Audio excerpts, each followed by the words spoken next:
اعوذ باللہ من الشیطان الرجیم بسم اللہ الرحمن الرحیم وَإِذْ قَالَ مُوسَى لِقَوْمِهِ إِنَّ اللَّهَ يَأْمُرُكُمْ أَن تَذْبَحُوا بَقَرَةً۔ اللہ تبارک و تعالیٰ کا ارشاد مبارک ہے، اور وہ وقت یاد کرو جب موسیٰ علیہ السلام نے اپنی قوم سے کہا تھا کہ اللہ تعالیٰ تمہیں حکم دیتا ہے کہ تم ایک گائے ذبح کرو۔ وہ کہنے لگے، کیا آپ ہمارا مذاق بناتے ہیں؟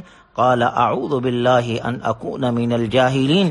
موسیٰ علیہ السلام نے کہا، میں اس بات سے اللہ کی پناہ مانگتا ہوں کہ میں ایسے نادانوں میں شامل ہوں جو مذاق میں جھوٹ بولے۔ یہ سورہ بقرہ کا 8واں رکوع ہے، جس میں گائے کے حوالے سے ایک واقعہ بیان ہوا ہے، اور یہ واقعہ اتنا اہم ہے کہ اس پوری سورت مبارکہ کا نام ہی بقرہ اسی نسبت سے ہے، جس کے معنی گائے کے آتے ہیں۔ جب حضرت موسیٰ علیہ السلام نے بنی اسرائیل کو اللہ کا حکم سنایا کہ ایک گائے ذبح کرو، بجائے اس کے کہ وہ فوراً اللہ کے حکم پر عمل کرتے اور ایک گائے کو ذبح کر ڈالتے، وہ پوچھنے لگے کہ وہ گائے کیسی ہے، اس کا رنگ کیسا ہے، اس کی صفات کون کون سی ہے، یہ سوالات کرنے لگے، یہاں تک کہ ایک مرحلے پر ایسا محسوس ہونے لگا کہ شاید وہ ایسی گائے تلاش کر کے ذبح کرنے کے قابل نہ ہو۔ اس واقعے میں سبق یہ دیا گیا ہے کہ بلا وجہ غیر ضروری کھوج، غیر ضروری سوالات میں نہیں پڑنا چاہیے۔ جو بات جتنی سادہ ہو اس پر اتنی ہی سادگی سے عمل کرنا چاہیے۔ اللہ کا حکم آ جائے تو فوراً تعمیل کرنی چاہیے۔ غیر ضروری سوالات کرنا اللہ کی نگاہ میں ناپسندیدہ عمل ہے۔ 90 رکوع کے ابتدا میں اللہ نے اس واقعے کا ذکر کیا، وَإِذْ قَتَلْتُمْ نَفْسًا فَادَّارَأْتُمْ فِيهَا وَاللَّهُ مُخْرِجٌ مَا كُنْتُمْ تَكْتُمُونَ۔ اور یاد کرو جب تم نے ایک شخص کو قتل کر دیا تھا اور اس کے بعد اس کا الزام ایک دوسرے پر ڈال رہے تھے، اور اللہ کو وہ راز ظاہر کرنا تھا جو تم چھپائے ہوئے تھے۔ اس واقعے کی تفصیل یہ ہے کہ بنی اسرائیل میں ایک مالدار شخص تھا جو اولاد سے محروم تھا۔ اسے اس کے بھتیجے نے قتل کر دیا اور رات کی تاریکی میں لاش اٹھا کر کسی دوسرے کے دروازے پر ڈال دی اور اس پر قتل کا دعویٰ کر دیا۔ قریب تھا کہ مدعا اور مدعا علیہ کے خاندان ایک دوسرے پر ہتھیار اٹھاتے کہ اللہ تبارک و تعالی نے حضرت موسیٰ علیہ السلام کے ذریعے سے انہیں گائے ذبح کرنے اور اس کے گوشت کا کچھ حصہ اس مقتول کے جسم کے ساتھ لگانے کا حکم دیا۔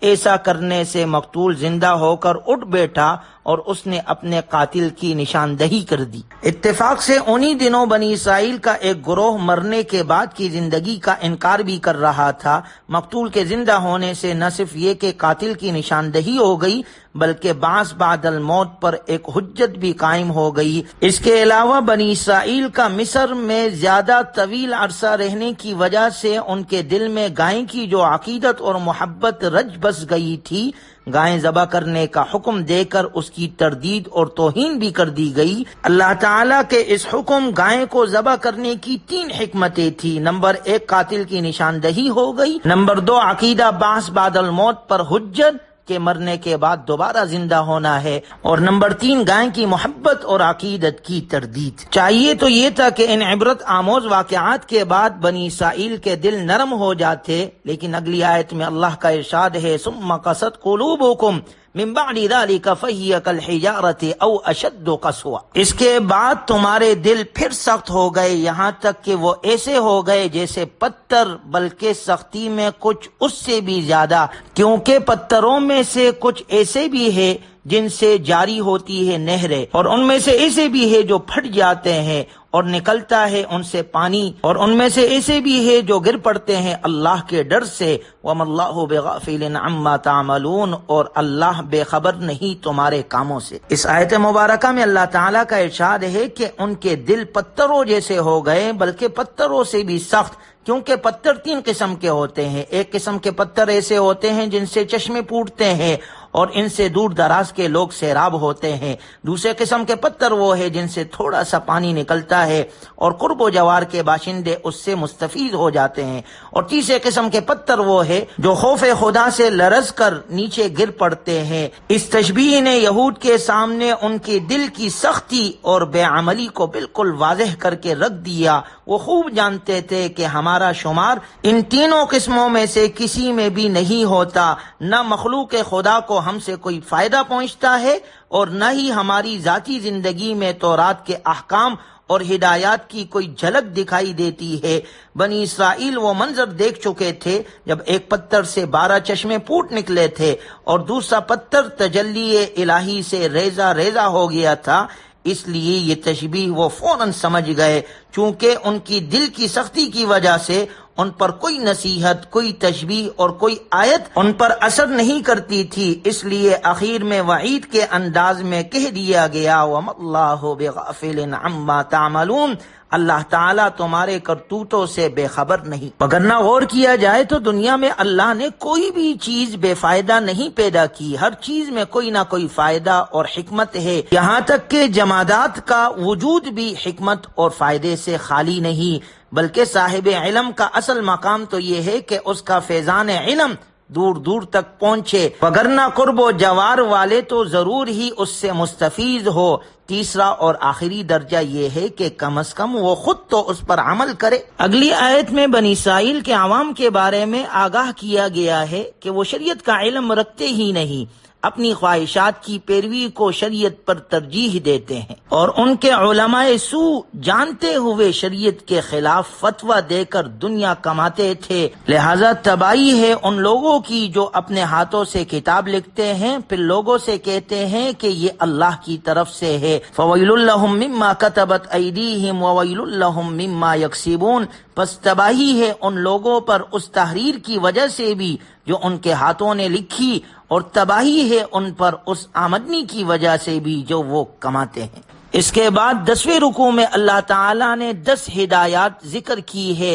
وَإِذْ أَخَذْنَا مِيثَاقَ بَنِي إِسْرَائِيلَ لَا تَعْبُدُونَ إِلَّا اللَّهَ وَبِالْوَالِدَيْنِ إِحْسَانًا وَذِي الْقُرْبَى وَالْيَتَامَى وَالْمَسَاكِينِ وَقُولُوا لِلنَّاسِ حُسْنًا وَأَقِيمُوا الصَّلَاةَ وَآتُوا الزَّكَاةَ، اور وہ وقت بھی یاد کرو جب ہم نے بنی اسرائیل سے پکا عہد لیا تھا کہ تم اللہ کے سوا کسی کی عبادت نہیں کرو گے۔ پہلی ہدایت یہ کی گئی کہ اللہ کے سوا کسی کی عبادت نہ کرو گے، اس کی ذات و صفات میں کسی کو شریک نہ کرو گے، قولی، بدنی اور مالی عبادت صرف اسی اللہ کے لیے مخصوص ہے۔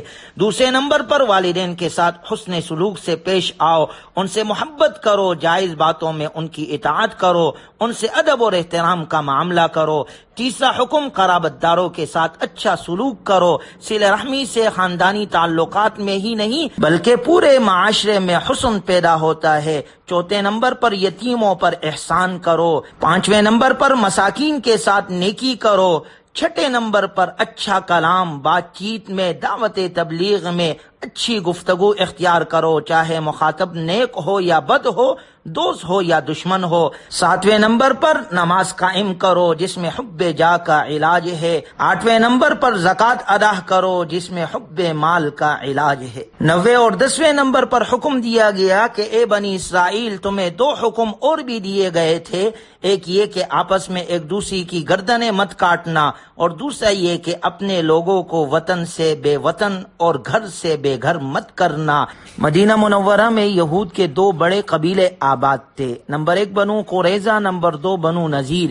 اسی طرح مشرکین کے 2 قبیلے آباد تھے، اوس اور خزرج۔ بنو قریظہ اوس کے حلیف تھے اور بنو نذیر خزرج کے حلیف تھے۔ جب کبھی اوس اور خزرج کی جنگ ہوتی تو دونوں یہودی قبیلے اپنے اپنے حلیف کا ساتھ دیتے، پھر وہ سب کچھ ہوتا جو جنگ میں ہوا کرتا ہے، ایک دوسرے کو قتل کرتے، گھر سے بے گھر کرتے، قیدیوں کو گرفتار کرتے، لیکن جب جنگ ختم ہو جاتی تو غالب آنے والے یہودی مغلوب یہودیوں کا فدیہ دے کر چھڑاتے، اور یہ کام وہ اس لیے کرتے تھے کیونکہ انہیں تورات میں حکم دیا گیا تھا کہ بنی اسرائیل کے غلاموں اور قیدیوں کو فدیہ دے کر چھڑاؤ۔ اللہ نے قرآن میں ذکر کیا جب تم اس حکم پر عمل کرتے ہو تو اس حکم پر بھی عمل کرو کہ نہ ایک دوسرے کو قتل کرو اور نہ ایک دوسرے کو گھر سے نکالو۔ ان احکامات کو تم نے چھوڑ دیا ہے اور صرف فدیے کے حکم پر عمل کرتے ہو۔ سورہ بقرہ کے اس 10ویں رکوع میں ان 10 بنیادی ہدایات پر عمل کرنے سے انفرادی اور اجتماعی، فکری اور عملی زندگی کی اصلاح ہو سکتی ہے۔ اللہ کا دین ہمیشہ ایک رہا ہے، بنیادی باتیں تمام مذاہب میں مشترک ہے، صرف بعض فروعی مسائل میں اختلاف خلاف ہے۔ اللہ تبارک و تعالی ہمیں قرآنی تعلیمات پر عمل کرنے کی توفیق نصیب فرمائے اور ہر قسم کے نافرمانی سے ہماری حفاظت فرمائے۔ وآخر دعوانا ان الحمد للہ رب العالمین۔